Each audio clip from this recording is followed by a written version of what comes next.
এবার সুস্মিতা কিন্তু bridal photoshoot করছে। কিছুদিন আগেও তাকে ফটোশ্যুটে দেখা যাচ্ছে। তবে কি এবার সত্যি সত্যি মডেলিংয়ে পা বাড়ালো পলাশ সাহার স্ত্রী সুস্মিতা সাহা? শুধু যে ব্রাইডাল ফটোশ্যুট করছে তা না, অন্যান্য ফটোশ্যুটও সে করছে।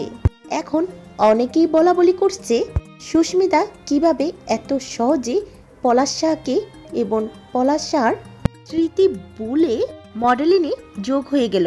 মোটামুটি এই বিষয়টি নিয়ে সোশ্যাল মিডিয়াতে গুঞ্জন শোনা যায়। আর এরই প্রেক্ষাপটে সুস্মিতা নিজেই লিখলেন, বৃদ্ধ মা বাবার জন্যই কাজ শুরু করেছি, জানি অনেক সমালোচনা হবে আমাকে নিয়ে। কেন আমি সাদা শাড়ি ছেড়ে রঙিন শাড়ি পরেছি? আমি কি সব কিছুই ভুলে গেছি? এমন আরও সব প্রশ্ন শুনতে হবে। কিন্তু আমার খারাপ থাকা দেখে আমার মা বাবা খুব ভেঙে পড়েছিল। সেই কারণে নিজেকে বুঝালাম, আর কতদিন এভাবে পড়ে থাকবো?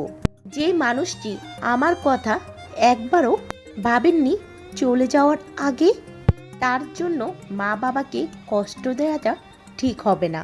সবাই আমাকে আশীর্বাদ করবেন যেন সব কিছু ভুলে আমি নতুনভাবে বাঁচতে পারি।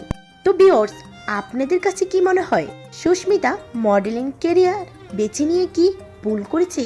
সুস্মিতা কি ভুল পথে পা দিয়েছে?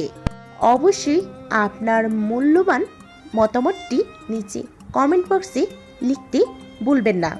আর আপনাদের কাছে অনুরোধ রইল আমার চ্যানেলটিকে সাবস্ক্রাইব এবং ভিডিওটি লাইক দিয়ে রাখা।